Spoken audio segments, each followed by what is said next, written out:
गांव के दो बैल स्लैश कहानी। यह कहानी का लेखक नेतलाल यादव है। मैं एक वर्ष बाद अपने गांव आया था। मन पूरे गांव में घूमने की इच्छा जता रहा था, इसलिए शाम की मनमोहक समय में घर से निकल पड़ा। गांव के बीचों बीच पहुंचकर एक चबूतरे के पास बैठ गया। चबूतरे के पास बरगद के छांव में दो खूबसूरत बैलों की जोड़ी बंधी हुई थी, मानो प्रेमचंद के दो बैलों की कहानी के बैल हीरा मोती हों। कुछ देर बाद जानकारी मिली थी कि यह दोनों बैल मैं बैजू काका के घर गया था, जो एक मिट्टी के घर में रहते थे, किंतु बैलों को पालने का शौक ऐसा था जैसे पहले राजा महाराजा अपने घर के सामने घोड़े हाथी बांधकर रखते थे। बहुत देर तक काका से बात हुई तो काका ने कहा, मास्टर, इन बैलों को बैल कहना अनुचित लगता है। इन दोनों के कार्य तो हमेशा इंसानों की श्रेणी में लाकर खड़ा कर देता है, इसलिए एक का नाम कालू और दूसरे का नाम भोलू रखा है। मैं कालू और भोलू को देखने रोज सुबह चला जाता था। आकर पीठ सहलाता और घर लौट आता था। वे दोनों भी मेरे स्नेह को समझने लगे थे। पहली बार इन जीवों से काफी प्यार बढ़ गया था, पर छुट्टियां समाप्त होते ही स्कूल आना पड़ा। वैसे लोग कहते हैं कि मास्टरों के पास बहुत समय होता है, परंतु मैं उन लोगों की बातों से सहमत नहीं हूं। समाज में नई रोशनी देने वाले ड्यूटी में आने के बाद भी पत्राचार से बैजू काका को पूछ लेता कि कालू और भोलू कैसे हैं। काका का भी पत्र प्राप्त होता था कि दोनों ठीक हैं, खूब धमाचौकड़ी मचाते हैं और खाकर तंदुरुस्त हो गए हैं। इनको खरीदने भी लोग चले आते हैं, पर तुम तो जानते ही हो कि मुझे इन दोनों से कितना प्रेम है।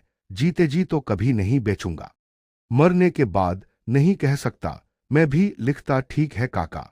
एक बार बीच में तबीयत खराब होने पर जल्दी गांव लौट आया था, तब मेरी आंखें कालू भोलू को देखने लालायित थी। बहुत हिम्मत जुटाकर काका के घर तरफ भागा था। काका के दरवाजे पर सिर्फ कालू को बंधा देखकर काफी हैरान था। किसी अनहोनी को जानकर दिल जोरों से धड़क रहा था। पास आकर कालू की पीठ सहलाया। आज कालू के आंखों से आंसू झरझर बह रहे थे, जैसे आंसू पीड़ा को समझ मेरी आंखों में भी आंसू थे। अपनी आंख के साथ साथ कालू की भी पोछा थी। काका के आंगन में जाकर आवाज लगाई, तब काका बाहर निकले। मैंने साफ देखा कि आज काका के चेहरे पर उदासी ही उदासी है। तब रोते हुए भोलू के बीमार होने की बात कही थी। इधर काका का रो रोकर बुरा हाल था, उधर भोलू भी जीवन की अंतिम सांस गिन रहा था। काका ने कहा, अंदर आ जाओ। अंदर जाकर देखा, भोलू की आंखों से भी लोर टपक रहे थे। इतने करीब से किसी जीव को पहली बार मरते हुए देखा था।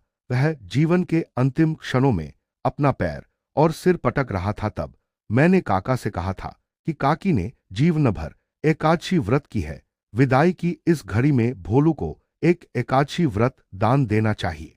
काकी को भी बात अच्छी लगी थी। तब अपनी साड़ी के आंचल को भिगोकर भोलू के मुंह में जल गिराते हुए कहने लगी थी, ले जा दैया, मैं एक एकादशी व्रत दान कर रही हूं। भोलू का प्राण पखेरु उड़ गए और माटी शरीर रह गया था। काका के घर वालों ने भी उस दिन बिना भोजन किए दुख की घड़ी गुजार दी और मैं सुबह गाड़ी पकड़कर चंद्रपुरा बोकारो लौट आया था। सर्वाधिकार सुरक्षित और विचारणीय कहानी।